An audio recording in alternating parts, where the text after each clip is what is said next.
And Latvian Prime Minister Ivica Selina has resigned following a political crisis over Russia-bound Ukrainian drones straying into Latvian territory. She had fired her defense minister Andris Spruds last week after 2 drones crashed down in eastern Latvia, criticizing his response and appointing a replacement. That Salah Mammon, a former Nigerian power minister, has been sentenced to 75 years in prison for laundering 33.8 BN naira, 24.7 meters. 18.5, a rare conviction against corrupt officials in the West African nation. Last week, Mammon was found guilty of 12 counts, including using private firms to funnel money linked to government-funded power plants.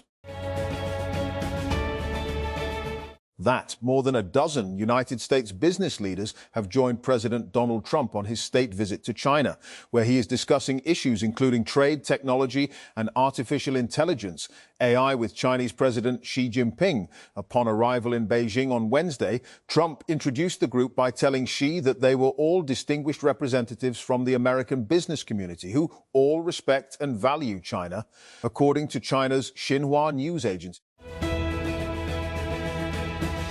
And Israel has ramped up its attacks on southern Lebanon, killing 2 people and issuing several forced displacement orders as the 2 sides prepare for United States brokered talks on extending a ceasefire. Lebanon's national news agency, NNA, reported on Thursday morning that Israeli warplanes targeted the Ezzedine residential project in the town of Srifa, killing 2 people.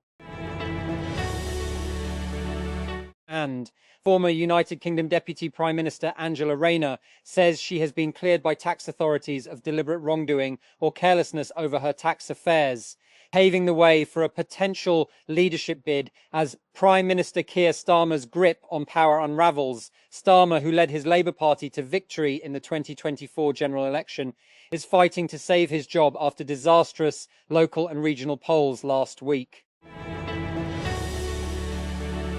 And former Ultimate Fighting Championship UFC star Ronda Rousey will fight the pioneering women's MMA fighter Gina Carano on Saturday, May 16, 2026, as the legendary martial artists come out of long retirements to finally face off. The fight, which is part of the first MMA card to be shown on Netflix and will be produced by Most Valuable Promotions, will take place at the Intuit Dome in Los Angeles.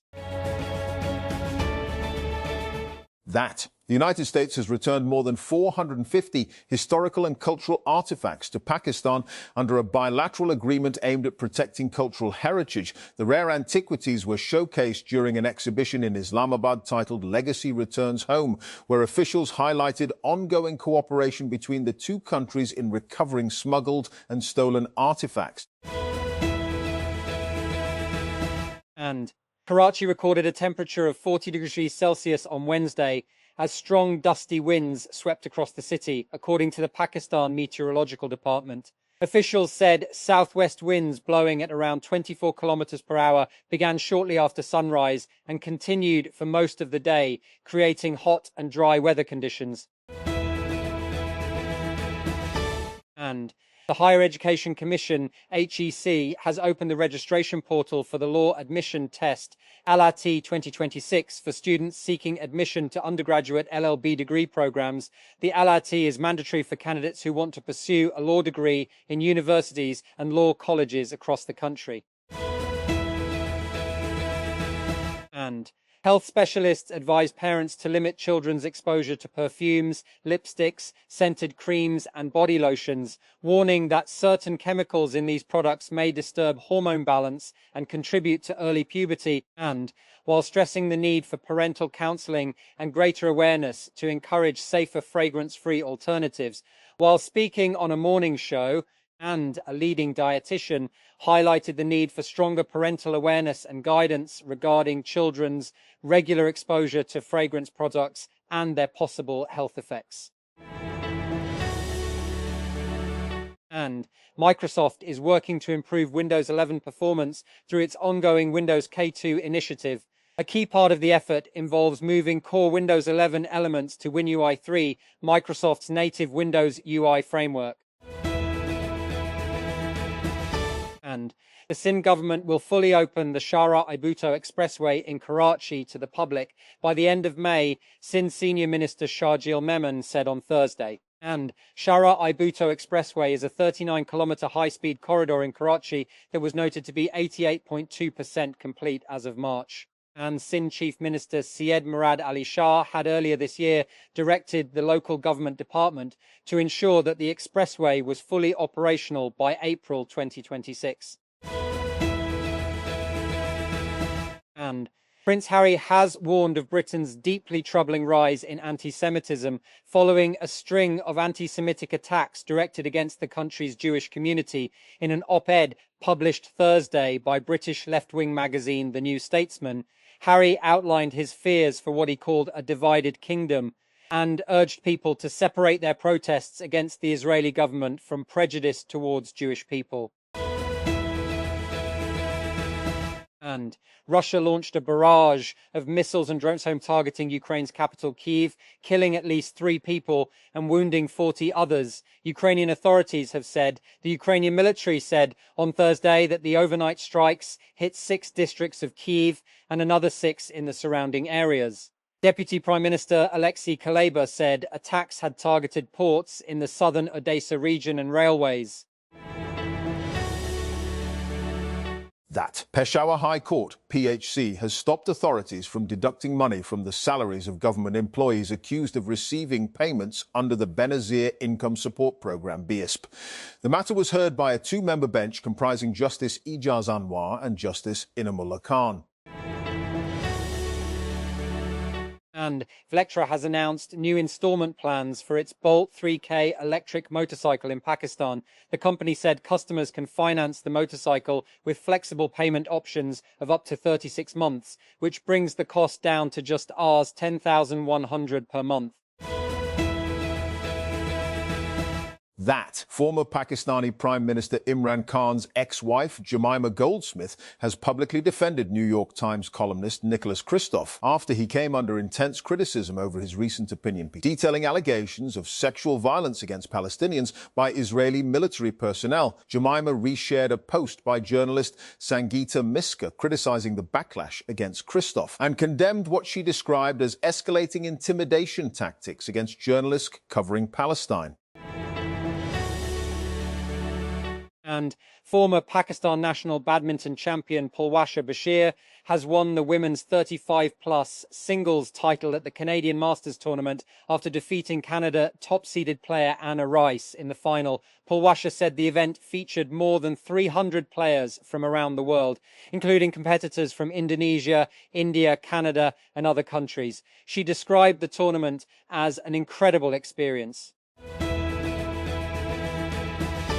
And the Army Rocket Force Command conducted the successful test fire of the indigenously developed Fateh IV ground-launched cruise missile on Thursday, the military's media affairs wing said. A statement issued by the Inter-Services Public Relations said that the weapon system was equipped with advanced avionics and state-of-the-art navigational aids and capable of engaging long-range targets with high precision. And the Foreign Office on Thursday said certain media reports misrepresented Chinese Foreign Minister Wang Yi's recent remarks to Deputy Prime Minister and FM Ishak Dar, affirming the call was held with cordiality. The clarification comes after Chinese state media Xinhua reported that during his call with Dar on Tuesday, Wang expressed hope that Pakistan can step up mediation efforts between the United States and Iran.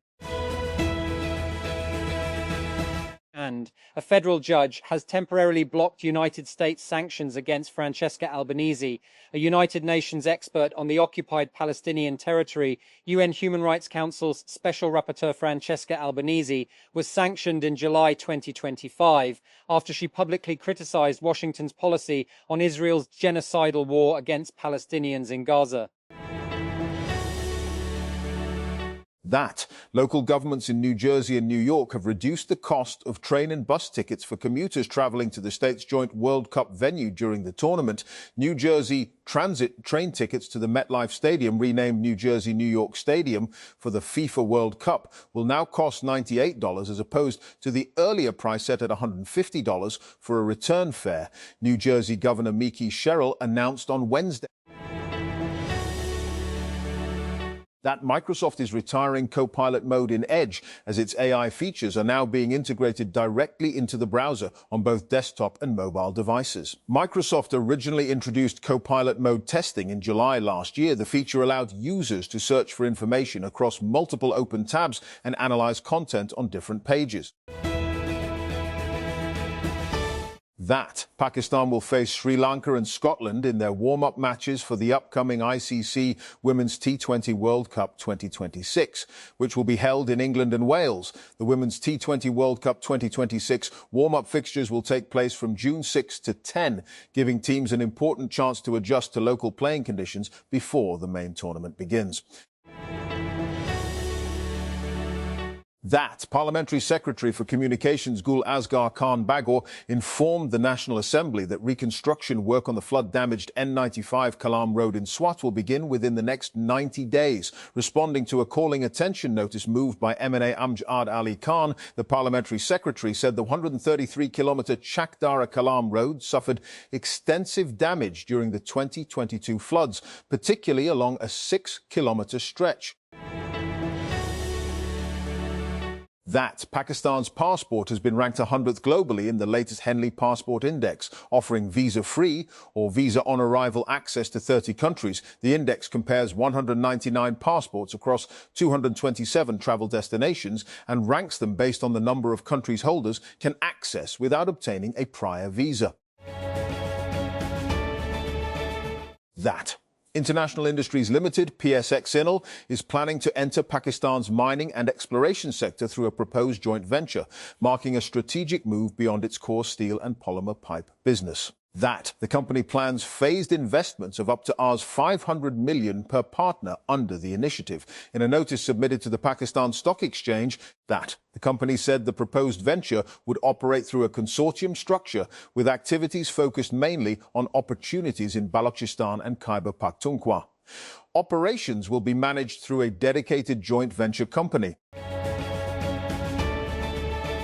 And Russia is establishing a full-fledged partnership with Afghanistan's ruling Taliban and is encouraging other countries in the region to expand cooperation with Kabul. A senior Russian security official said on Thursday, Russia last year became the first country to formally recognize the 1021 as US-led forces staged a chaotic withdrawal from Afghanistan after 20 years of war.